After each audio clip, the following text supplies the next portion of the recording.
Hi, everyone. I want to just take time out to say thank you so much for all the love shown to me. And this is my first time saying these numbers out loud for my 60th birthday. So I wanted to do something a little bit different. I want to take time out right now to thank the men in my life who has helped me to grow and develop uh, to the woman I am today, especially, when it comes to relationships, because they took time out to share some things with me. I have been divorced almost 25 years now. And when I initially got divorced, I went to Deacon Maurice Jones at Mount Vernon Baptist Church because I watched how he handled his family, his wife. It was just a beautiful relationship. So I went to him and I said, Deacon Reese, I'm divorced now. I'm going to be out there in the single world and I need to learn about men. And he asked me, do you want the Christian version or the men's version? What? Are there two versions? Little did I know. He said yes. And then he said, you ain't ready. I said, I am. Please tell me. So he took a few moments out and he told me some things about men. And I listened to him and I thanked him. And before I left, he said it again. You ain't ready. And I want to get ready, you all. I'm the type of person that I overcome my fears. If there's a problem, there's a solution. If there's something I don't know, I'm going to learn it.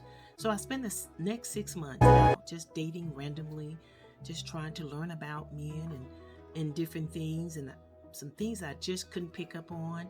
One thing I did learn in several situations, I know that a man would be with me and they understood the relationship, that there was no relationship.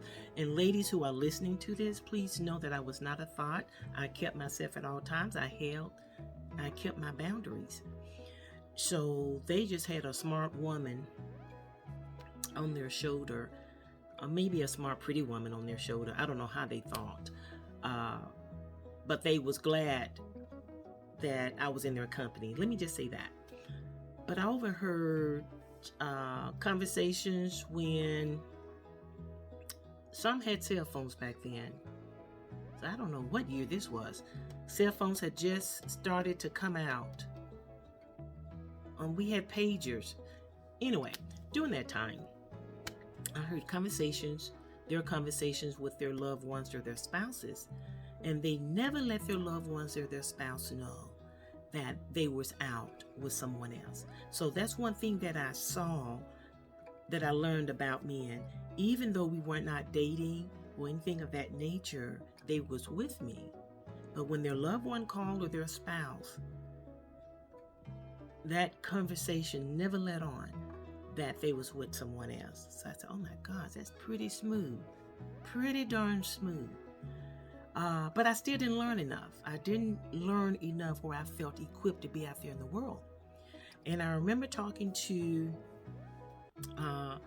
let me call out Jason and Jerry at my former church. I'm going to call out their names because I'm going to give them their props. They were 10 years younger than I was.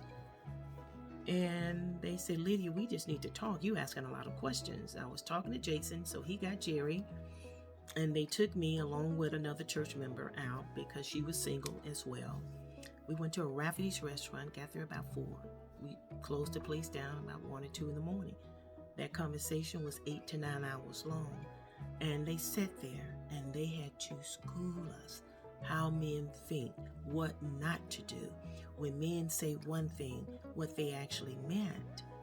And one thing that I never forget when I left that restaurant that resonated with me is when Jason, and can't quote him to the T, but he said men will sleep with a woman every day of the week, a different woman every day of the week because they can.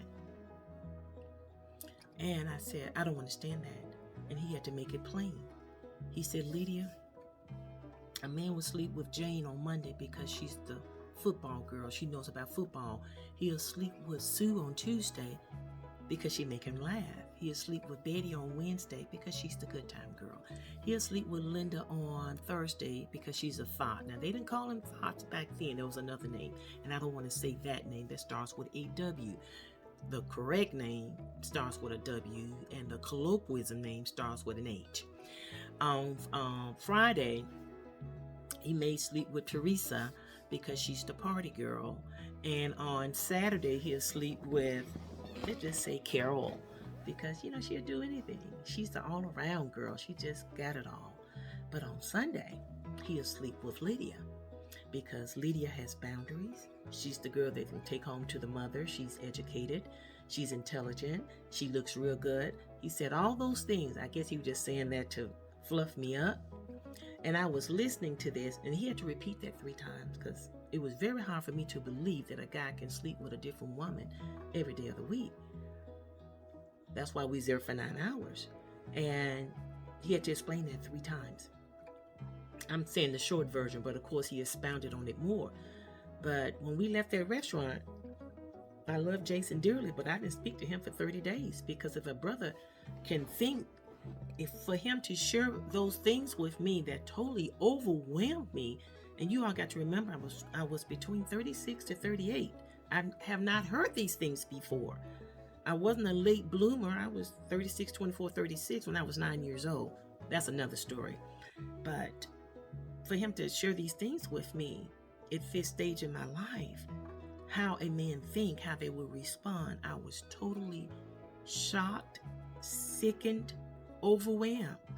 And I didn't speak to him for 30 days because it took that long for all of that to digest, for me to accept that.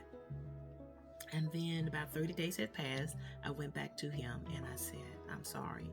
We can talk now. I just had to go inward and realize that as a truth. And then I had to, for lack of a better word, I had to accept it. I had to accept. That's how some men think. Not just some, you all come to find out many. So that's the first 6 months. But I was out in the streets for 18 months and I still had an issue. I still didn't understand some things. So when I was still dating, when men would say something and I knew it went over my head and I should have caught it, I would say, look, let me go right out and get us something to eat.